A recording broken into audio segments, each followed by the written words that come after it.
right here, ready to go. Like, it's almost like, where's Waldo, right? Where'd they go?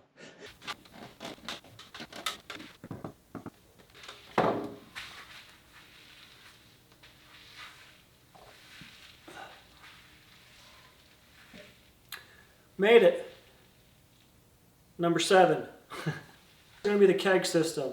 Okay, I'm going to go over, explain the kegs, how they work, fill them up, etc. So, let's draw another picture.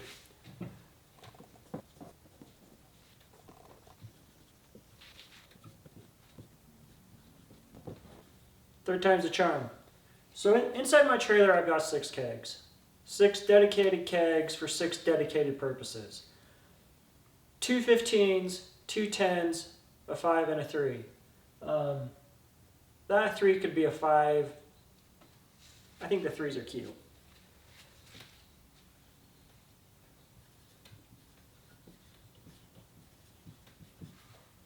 So in the first 15-gallon keg I have what I consider my wash and wax, my hybrid wash with a little bit of protection in it, okay? Not going to get into specifics, it's just what I run. Second one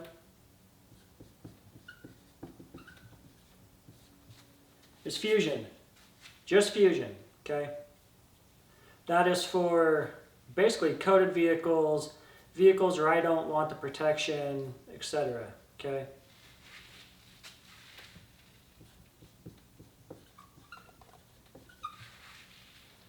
First 10-gallon keg is my F-bomb keg. Okay, I fill it up with 10 gallons of F-bomb, ready to rock and roll. Pretty self-explanatory.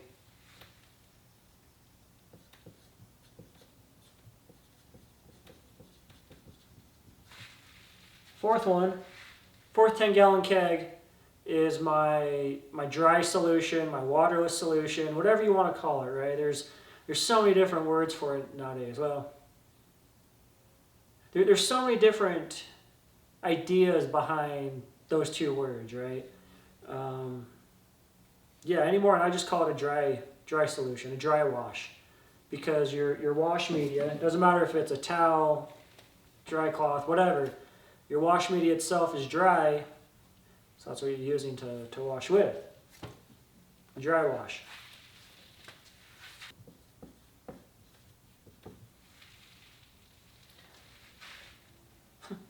5-gallon keg is a combination of Wipeout and F-bomb. People call it Bizzle Mix.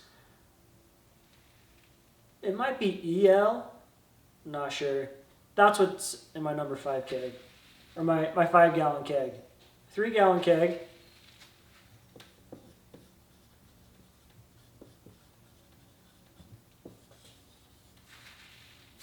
my secret weapon. It's glass cleaner.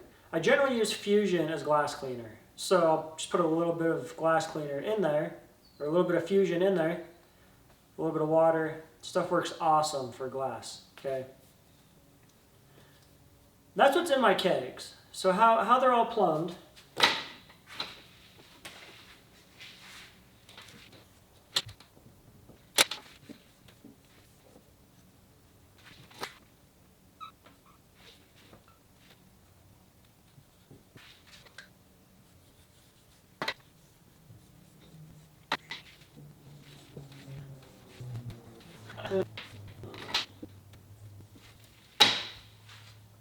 Alright, so that's how it's all plumbed. I've got a 30-gallon air supply that feeds every single keg. All the air supplies are ran through check valves. I love check valves. The reason for this is so that when you pressurize the air system and it goes and it pressurizes your kegs stay pressurized. That's the tip right here. That way your kegs are always ready to go. There's no, oh, I'm out of pressure, I need to go pressurize my system. No, they're ready to go all the time. Every time you repressurize your system, their pressure gets topped off too. Okay? It's automatic. It's simple. Because every single keg, except for the glass cleaner, it has an adjustable regulator on it. Usually set to 3 to 5 psi. You don't really want a ton. On the outside of all of them, on the outside of all the kegs, The 4 larger kegs all go to individual reels. Every one of these reels is 250 feet. There's 1,000 feet just right there. It sounds like a lot, and it is, but there's been times I've used every single inch. It takes so much time to regroup, to move, to set back up. That's what this prevents. Okay? It's awesome. The other 2 kegs just feed off of hoses inside of the trailer itself. They don't go very far. They don't need to go very far. Glass cleaner keg, I mean, I don't even leave the trailer with it, right? Bizzle keg, generally speaking, floor mats are right outside the door on the ground. The very, very worst case, they're on the back ramp and I'm working there. Hose is only, I want to say that hose is only 15 feet long. It's not very long at all, okay? Awesome.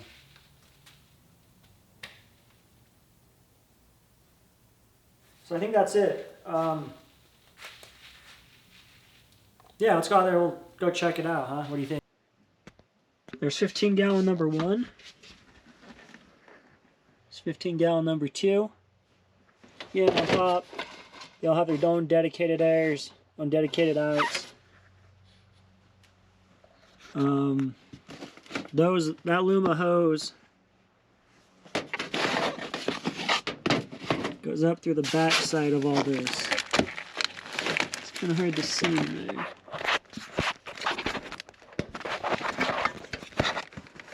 It all goes right here.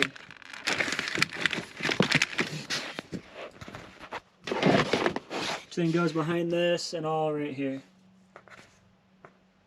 So then when you do slide this out, that whole harness is able to slide with it. It's pretty neat.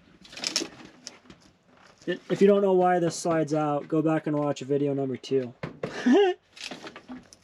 There's a 5-gallon. There's a 3-gallon. And then just the hoses, right? And the hose I use to fill, it's still dangling out from the other video. But it's usually coiled back here, right? Oh, jeez. The hoses are a mess from that video.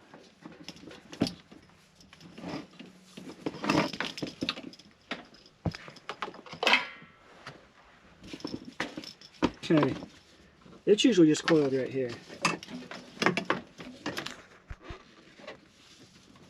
Right. Did that one-handed.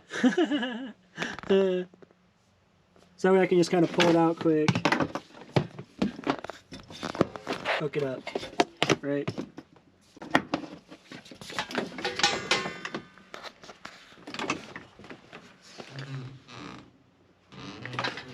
There's 10-gallon keg number 1. And then the second 10-gallon keg is below it. Kind of in this little cage. This keg was a prototype 10-gallon keg. I ended up not using that design, but I couldn't fit one of these down there, so that's why I used that one. So that's the 6 kegs inside of the trailer. 1, 2, 3, 4, 5, 6. All right here, ready to go. Like, it's almost like, where's Waldo, right? Where'd they go?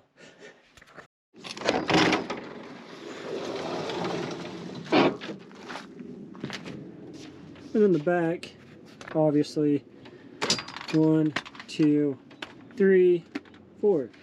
Okay. All of them have their own ball valves here at the very end, before the reel. So that way, in case you do get a rupture here, you're able to go and kill the ball valve and you're not emptying your entire keg. That's it. Everything rolls up here very nicely in the center. This area took me and a couple guys an entire day to figure out.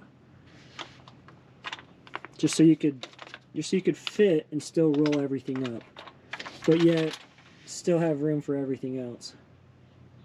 Pretty wild. Anyways, that's the keg system. And the manifold I keep talking about, it's hard to see, but it's right there. Okay, and I never need to mess with that manifold. At the very worst, there's my ball valve to kill it, okay? And vice versa. There's the other ball valve to kill the other side. As far as the regulator, all that stuff, I never need to mess with it, so I don't. I utilize that space for storage.